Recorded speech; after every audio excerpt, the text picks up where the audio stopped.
Chris Hedges is a Pulitzer Prize-winning journalist who, over the past decade and a half, has made his name as a columnist, activist, and author.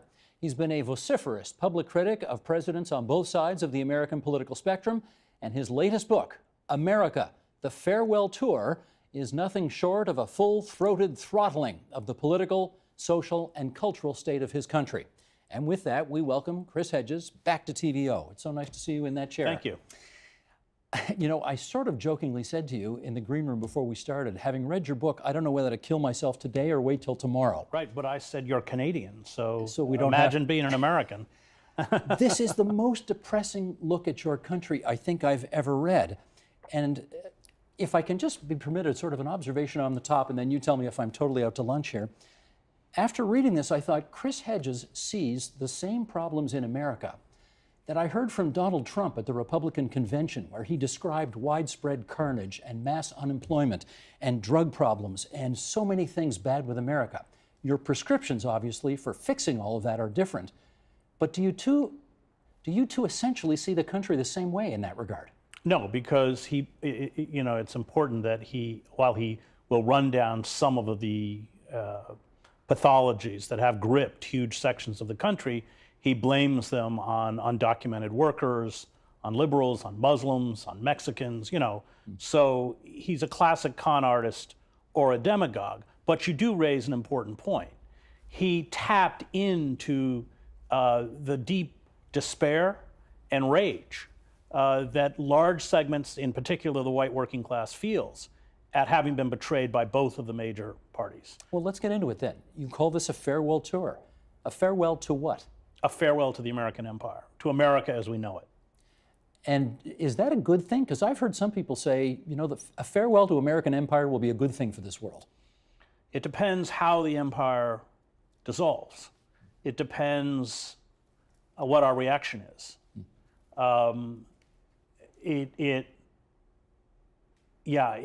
Empire, when it contracts, and it will contract very quickly once the dollar is no longer the world's reserve currency, can express itself in some very frightening forms. So, for instance, the British Empire, in essence, it was a slow collapse from the end of World War I, culminating with the Suez Crisis.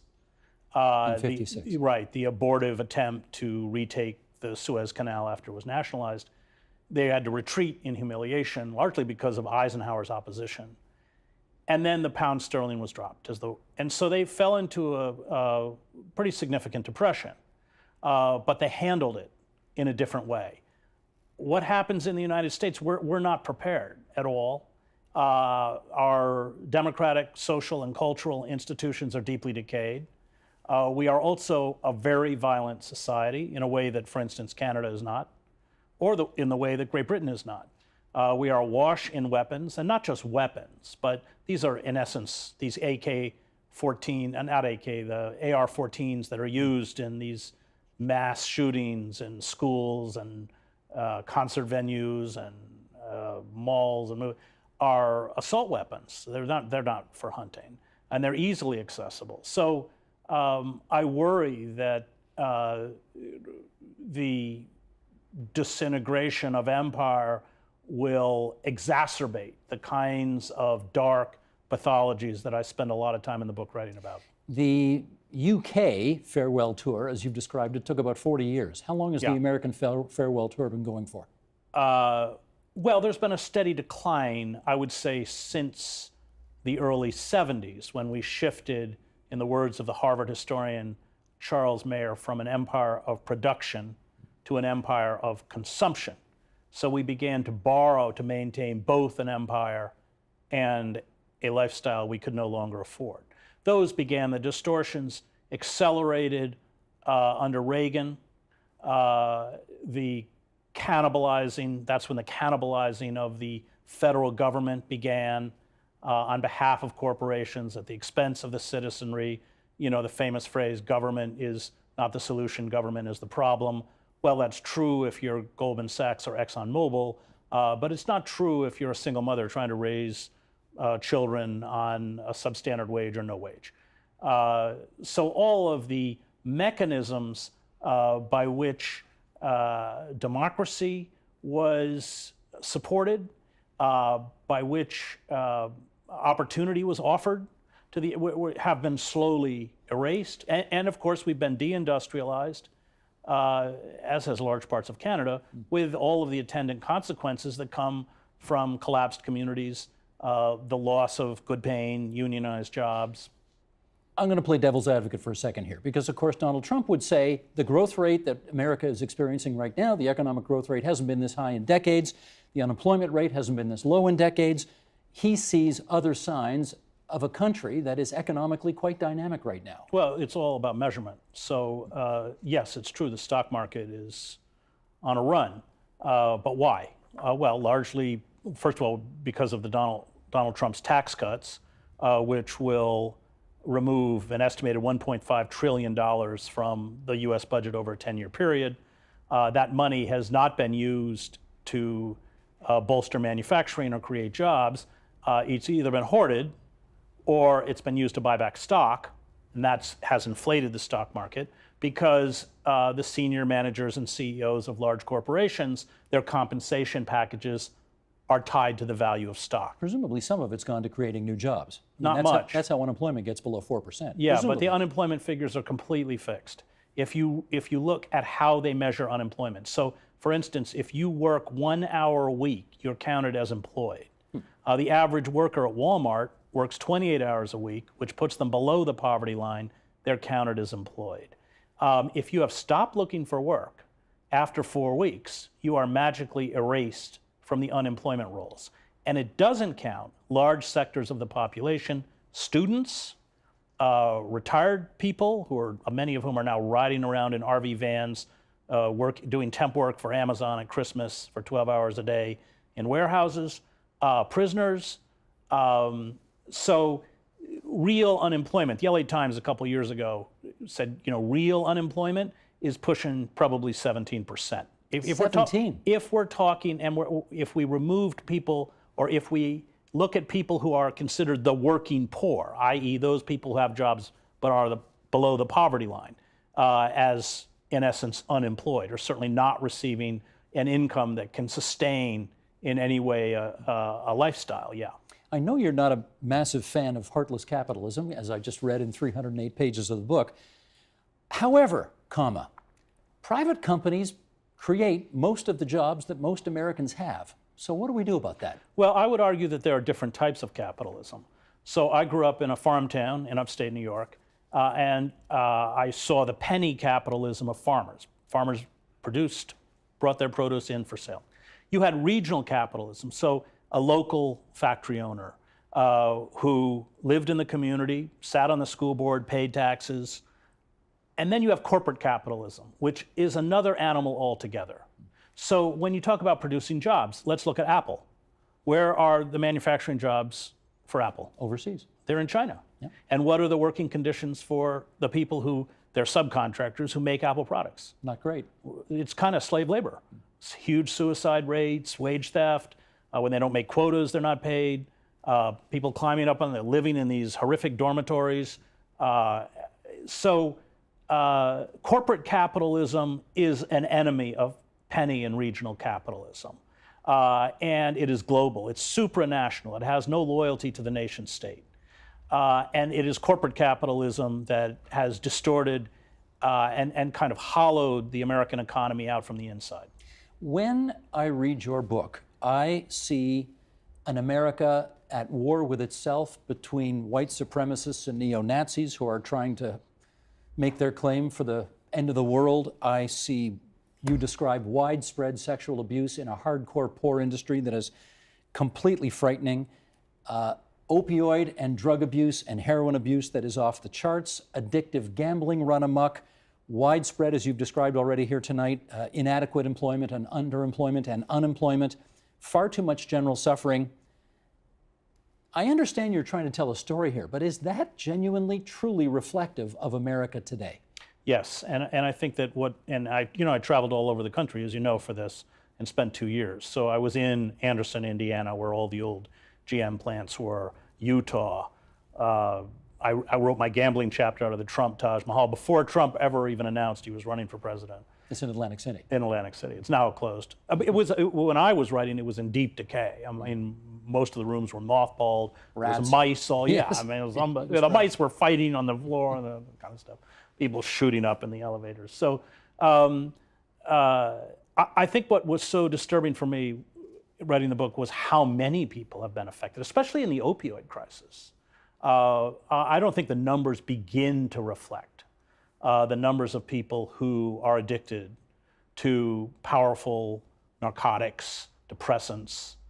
I mean, I list statistically, we're talking about big numbers, large sectors of the American populace that in essence has found ways to check out. The proliferation of hate groups is, I used for the book Emil Durkheim's great study of suicide, where he went back and tried to look, the sociologist, at what were the factors or causes that led people to kill themselves. And he talks, where he coins this term anomie. And I think that's what I'm trying to do, is explain that anomie that has gripped, I would argue, at least half the country, and the dark pathologies that anomie produces. And that fundamentally, if we don't address that alienation, that dislocation, and that despair, if we don't reintegrate these people economically, politically, and socially back into a system that no longer responds in any way to their rights and their grievances, then these pathologies will only grow. And we spoke earlier about the decline of American empire. As the pressure becomes worse, as the economic situation deteriorates, if these conditions go unaddressed, then these pathologies will explode. And I covered the war in the former Yugoslavia. And so I know what disintegrating societies that resort to violence can look like. I watched as, after the economic collapse of Yugoslavia in the late 1980s, from a failed, self-identified liberal elite that couldn't respond, I watched these political distortions, like Radovan Karadzic and Franjo Tudjman and Slobodan Milosevic, essentially be vomited up out of the decay in the way that Trump has been vomited up out of a very diseased country. Well, that was what I was going to ask you. Is how much of what you're describing here is a feature of the person who happens to sit in the Oval Office today versus if anybody else were in that chair? I think Trump is the symptom, not the disease. He's a con artist, he's a demagogue, and he was astute enough to tap into the zeitgeist. The tragedy for me, there were insurgencies in both of the major political parties, Bernie Sanders and the Democrat. And the Democratic Party establishment was just more astute in terms of blocking the nomination to Sanders. And I would argue that they effectively blocked it. The Republican Party establishment was not able to block Trump. And if Sanders had gotten the nomination, I think he would have beaten Trump. How would America be different if that had happened? Not terribly, because with a Republican-controlled Congress, it would have been paralysis. But you wouldn't have Sanders pushing forth the kinds of agendas, nor making the kinds of appointments to the EPA, to education, Supreme Court, that Trump has made, and that for me is quite frightening. And I think we have to pin some of the blame on the Clinton campaign. When you go back and read the Podesta emails, they pushed Trump as a candidate because they thought he would be the easiest candidate to defeat. So both Sanders and Trump responded to the reality of the grotesque social inequality in the United States, which is greater than the Gilded Age, greater than it was a century ago. The difference being that, of course, Trump is dishonest. I mean, Trump is only fueled the kleptocracy. Well, let me pick up on that, and you mentioned a bunch of important institutions in American society in the midst of that answer, and I want to pull a quote from the book here that deals with that. Sheldon, if you would, bring this graphic up. The most ominous danger we face comes from the marginalization and destruction of institutions, including the courts, academia, legislative bodies, cultural organizations, and the press that once ensured that civil discourse was rooted in reality and fact, helped us distinguish lies from truth, and facilitated justice. I saw a poll recently, I bet you saw it too, in which Republicans were surveyed, and 93% said, if Donald Trump says it, I believe it. Yeah. I think the same poll showed those same people saying, if someone in my family says it, only 63% of people believed it. They believe the president more than they believe their own family. 80% of Republicans think that what's in the Wall Street Journal is not credible. 80% of Republicans don't believe the Wall Street Journal even. In that America, what hope do empirically provable facts have? Well, you pinpointed something that's very ominous. When national and political discourse is no longer rooted in verifiable fact, then facts are interchangeable with opinions. Truth is whatever you want it to be. And I write in the book about the nature of the permanent lie, that all politicians lie, all governments lie, as I.F. Stone said. But they lie for expediency. So, for instance, Bill Clinton argues that by passing NAFTA, there will be many more American jobs, good jobs. Bill Clinton doesn't make that argument anymore because it's false, and who knows whether he knew or didn't know, but it's false. With a permanent lie, reality, facts doesn't matter. So Trump wins by a landslide. Trump has the largest inauguration crowd in the history of, it's First guy to win Wisconsin in 50 years. It's endless. Not true. Right. It's endlessly, but it doesn't matter. And then you have media platforms that, like Fox News, that will propagate or disseminate these lies uncritically. And that has corroded discourse in the United States. The institutions, in a functioning democracy, you have institutions, and you cited them, the courts, academia, the press, that their job is to make sure that people speak about a verifiable reality. Those institutions have become corrupted, weakened, destroyed, or replaced with systems Fox, Breitbart, all of these right-wing propaganda outlets masquerading as news. The court system has been taken over and is now being finished off with appointments from the Federalist Society, which is this ideological right-wing. So, and that, it creates a kind of schizophrenia where you may see reality in front of you, but reality is denied by the power elites and by the organs, the media platforms that disseminate the opinions of the power elites.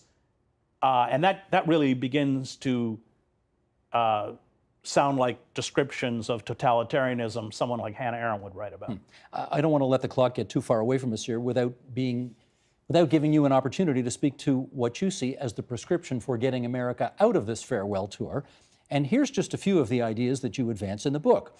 A $15 minimum wage, a ban on for-profit health care, a dismantling of nuclear weapons, ending trade agreements, giving citizenship to undocumented workers.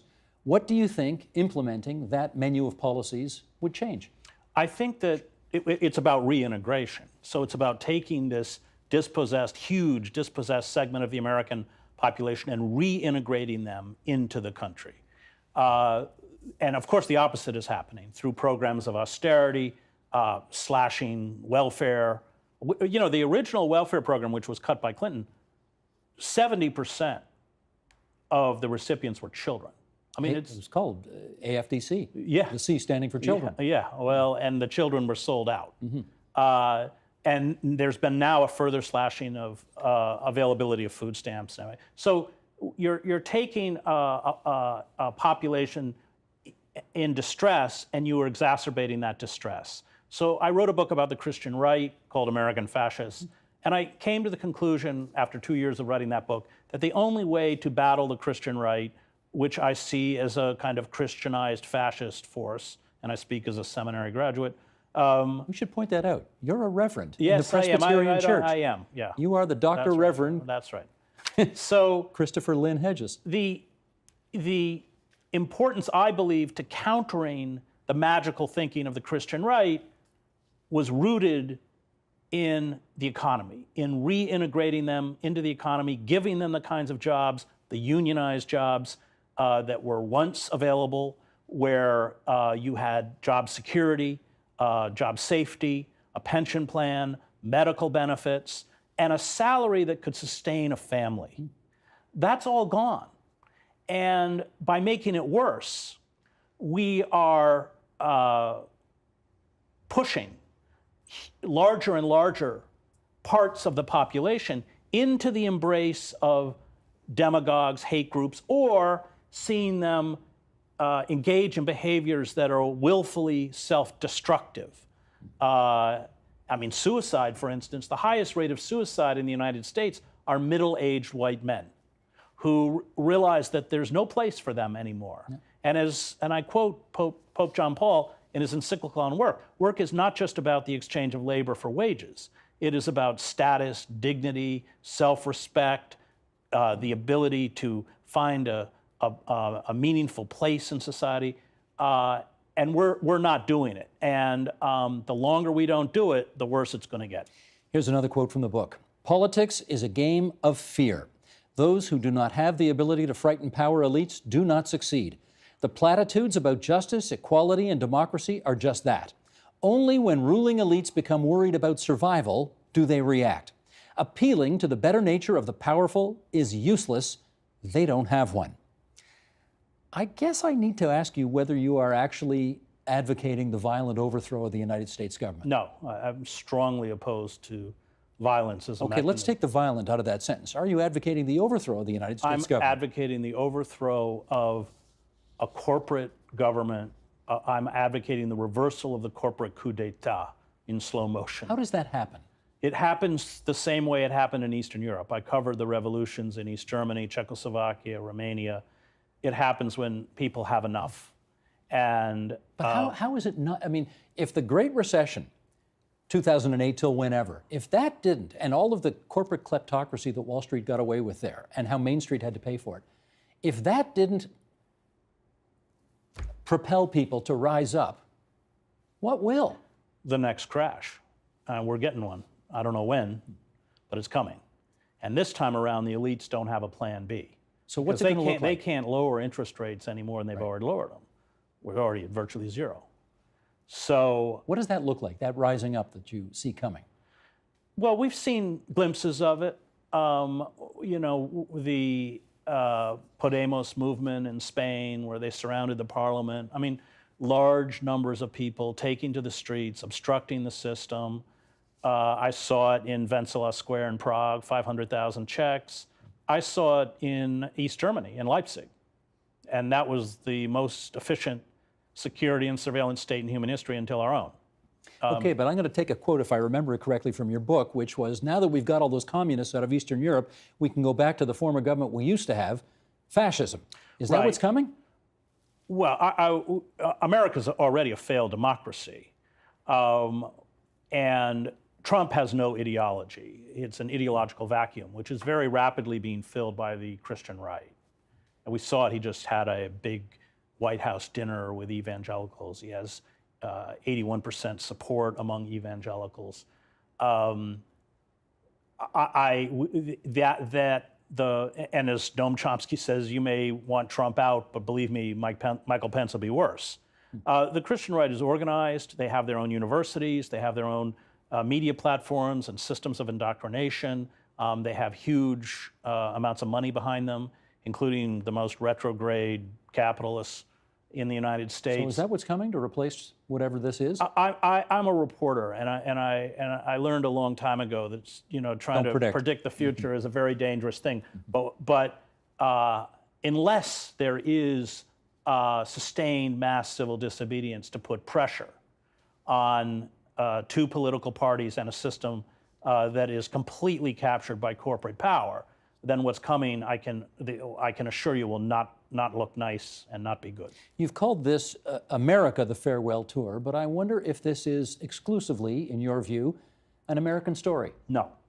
And we know from what's happening in Europe, Brexit, Hungary, Poland, which are kind of quasi-fascist states now. Canada's not immune to this. You also, not to the extent that we have, but you've had your experiences with mass shootings. Populist politics? Populist politics, but it's far more virulent and pronounced within the United States because empires are always fragile in this sense that they depend on the control of foreign labor, foreign resources. We have 17 years of warfare now in the Middle East, feudal, endless. Meanwhile, our infrastructure is collapsing, crumbling. Public libraries are closing. Schools teachers have to buy basic supplies for students. And now we have this insane idea that we're going to train teachers in public schools to carry concealed weapons. I mean, these are all examples of a society that is completely unmoored. It is not hardly unique to the United States, and it will have a ripple effect in countries like Canada, but it will never reach the extent of chaos and potential violence. But never forget that within American society, we are a deeply violent culture, awash in weapons. We believe in the regeneration through violence, this myth that violence is a form of purification, and that comes out of our long history of genocide and slavery. You started with a revolution. Yeah. We did not. You did. Well, we also killed 90% of the indigenous peoples in the United States and enslaved 4 million Africans. And we've never really confronted that, that dark aspect in American history. We cling to our national myth. And so that does make us different and more dangerous than Canada. This is, if you don't mind my saying, a depressing book, but it is well reported and a very important read. America, the Farewell Tour. Chris Hedges, really good of you to come into TVO tonight. Thank you. Thanks for having me. The Agenda with Steve Paikin is brought to you by the Chartered Professional Accountants of Ontario, helping businesses stay on the right side of change with strategic thinking, insightful decisions, and business leadership. Are you on the right side of change? Ask an Ontario CPA.